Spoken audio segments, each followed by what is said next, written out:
메리 크리스마스. 12월 25일 성탄절 토요일 새벽을 하나님께 올려드립니다. 함께 시선 찬양 부르십니다.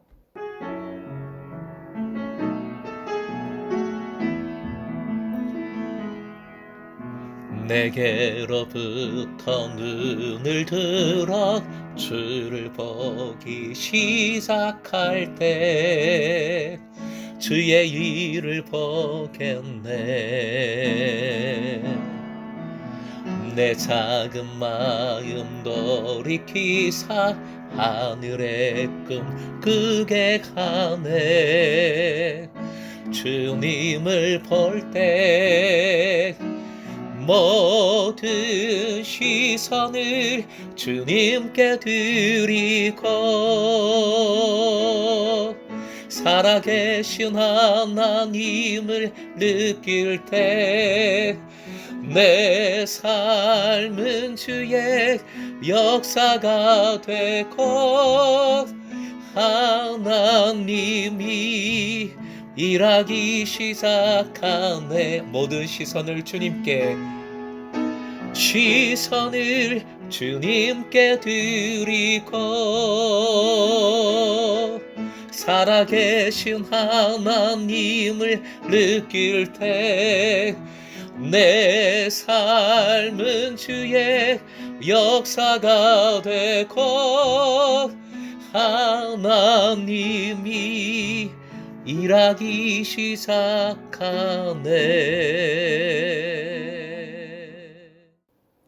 오늘 허락하신 하나님 말씀은 창세기 47장 18절에서 26절까지입니다. 함께 읽겠습니다.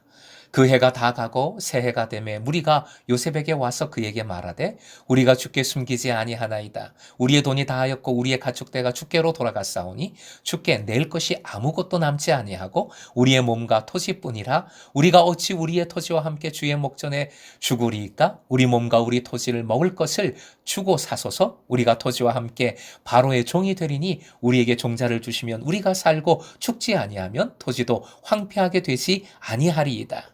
그러므로 요셉이 애굽의 모든 토지를 다 사서 바로에게 바치니 애굽의 모든 사람들이 기근에 시달려 각기 토지를 팔았음이라. 땅이 바로의 소유가 되니라. 요셉이 애굽 땅 이 끝에서 저 끝까지의 백성을 성읍들에 옮겼으나 제사장들의 토지는 사지 아니하였으니 제사장들은 바로에게서 녹을 받음이라. 바로가 주는 녹을 먹음으로 그들이 토지를 팔지 않음이었더라. 요셉이 백성에게 이르되 오늘 내가 바로를 위하여 너희 몸과 너희 토지를 샀노라. 여기 종자가 있으니 너희는 그 땅에 뿌리라. 추수의 5분의 1을 바로에게 상납하고 5분의 4는 너희가 가져서 토지의 종자로도 삼고 너희의 양식으로도 삼고 너희 가족과 어린 아이의 양식으로도 삼으라. 그들이 이르되 주께서 우리를 살리셨사오니 우리가 주께 은혜를 입고 바로의 종이 되겠나이다. 요셉이 애굽 토지법을 세우매 그 5분의 1이 바로에게 상납되나 제사장의 토지는 바로의 소유가 되지 아니하여 오늘까지 이르니라. 오늘의 기도 제목, 예수님처럼 순종하여 주님의 일을 이루게 하소서. 예수님처럼 순종하여 주님의 일을 이루게 하소서. 기근의 세 번째 단계가 오늘 본문에 펼쳐집니다.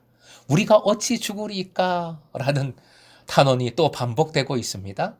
18절부터 19절, 돈이 떨어지자 토지와 몸을 팔게 됩니다. 종자를 구하여 왕의 노예가 되길 자처한 것이죠. 20절 결론인데요. 모든 토지가 바로의 소유가 됩니다. 21절부터 26절까지 요셉의 토지 정책이 그려지고 있습니다. 백성을 성읍들로 이주하게 합니다. 종이 되어 직접 일하게 합니다. 바로에게 세를 바치게 합니다. 요셉 정책의 결론은 이것이지요. 모든 토지의 국유화입니다. 예외적으로 제사장 계급은 보호하고 있습니다. 백성은 토지를 경작하여 소득원으로 삼는 대신 소산의 5분의 1을 세금으로 바쳐야 했습니다. 한마디로 왕권 강화. 계속 반복되지만 23절에 나오는 표현, 오늘 내가 바로를 위하여. 요셉이 오직 왕권 강화를 위하여 정책을 펼치고 있는 것으로 보여집니다. 비판할 수 있습니다. 빈익빈 부익부의 정책인가? 일반 백성들의 신분을 붕괴시키고 다 노예로 전락시켰는가? 오직 지배층의 강화, 즉 왕권과 재상 계급의 강화에만 몰두했는가? 이렇게 비판할 수 있어요. 이유가 뭘까요? 다시 한번 말씀드리지만 말씀은 하나님의 선교, 하나님의 구원 관점에서 보아야 합니다. 하나님의 선교 관점에서 요셉 정책을 이렇게 정리를 해봅니다. 첫 번째로 하나님께서 보디가드를 세우신 겁니다. 누구의 보디가드? 야곱 집안의 보디가드를 세우신 것이지요. 하나님의 1차적 관심은 고센 땅에 있는 하나님의 공동체, 하나님의 가족, 하나님의 교회, 바로 야곱 집안입니다. 이들이 온전히 정착하고 보호받기 위해서는 강력한 왕권이 필요하지요. 그래서 왕권 강화가 되어야 합니다. 보디가드로 바로 왕과 제사장 계급을 인정해 주신 것이지요. 두 번째 특징은 강한 질서를 통한 양식의 적절한 분배입니다. 7년 흉년에 배고픈 사람들이 무슨 일을 못하겠어요. 폭도가 될 수 있는 겁니다. 도적대가 될 수 있는 겁니다. 강한 리더십을 세워 분쟁의 씨를 없애신 것이지요. 오히려 평안을 만들어 가셨습니다. 하나님께서는 때에 따라 다르게 역사하십니다. 지금은 바로의 권력을 강화시키고 계십니다. 하지만 우리가 잘 알고 있듯이 출애굽 시기, 해방의 때가 왔을 시에는 바로의 권력을 하나님께서 철저히 무너뜨리셨습니다. 주님의 때를 깨닫는 것이 그래서 중요합니다. 주님의 때를 깨닫는 것이 바로 비전이 됩니다. 세 번째 특징은 후한 분배로 백성들을 살리셨습니다. 생명을 살리셨습니다. 24절을 보면 5분의 1의 새를 거두게 하셨지요. 당시 세상의 일반적인 새는 3분의 1이었어요. 현재 자본주의, 민주주의로 판단을 이 상황, 말씀의 상황을 판단해서는 안 됩니다. 당시의 역사, 문화, 상황을 통해 하나님께서 역사하시니까요. 그리고 사실 노예가 된다는 것도 당시의 기록들을 보면 평생 먹고 살 것을 보장받는 은혜로운 조치로 여겨졌어요. 노예로 자처하는 경우가 많았습니다. 혹독한 듯 하지만 왕권도 강화하고 일반 백성들의 목도 지켜주시는 지혜를 요셉을 통하여 발휘하게 만드신 것이지요. 오늘 본문을 한마디로 표현하면 이렇게 표현할 수 있겠습니다. 우리 화면 보시고 함께 읽겠습니다. 모든 역사를 주관하시는 하나님. 하나님께 집중하여 철저히 순종하는 한 사람. 그래서 하나님의 역사가 이렇게 펼쳐지는 겁니다. 요즘같이 어려운 때에는 어떤 지혜로 어떻게 판단해야 할지 모를 때가 참 많습니다.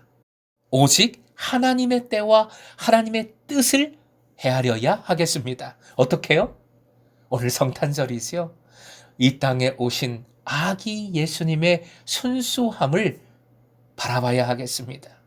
이 땅에 오신 것 자체가 하나님의 선교, 예수님께서 하나님의 첫 선교사시지요. 그 자체가 순종을 의미합니다. 바로 이 예수님을 우리가 본받아야 한다는 것이지요. 찬송가 114장 그 어린 주 예수 1절 2절 가사 하연 보시고 함께 읽겠습니다. 함께 좀 길지만 함께 읽겠습니다. 시작. 그 어린 주 예수 놀 자리 없어 그 귀하신 몸이 구유에 있네. 저 하늘의 별들 반짝이는데 그 어린 주 예수 꼴 위에 자네. 저 육축 소리에 아기 잠 깨나 그 순하신 예수 우시지 않네. 귀하신 예수를 나 사랑하니 새날이 밝도록 함께 하소서. 아멘. 귀하신 예수 나 사랑하니 새날이 밝도록 함께 하소서. 임마누엘 우리 주님 함께 하시는 줄 믿습니다. 어제도 말씀드렸지만 단순하게 복잡할수록 단순하게 가장 기본으로 돌아가야 하겠습니다. 사랑으로 이 땅에 오신 예수님, 아기 예수님 그 순하신 모습 본받아 오직 말씀으로, 오직 예배의 삶으로, 오직 순종함으로 주님의 역사하심을 누리고 발견하고 이루어 가시는 사랑하는 금성의 제사 다 되시기를 주님의 이름으로 축원드립니다.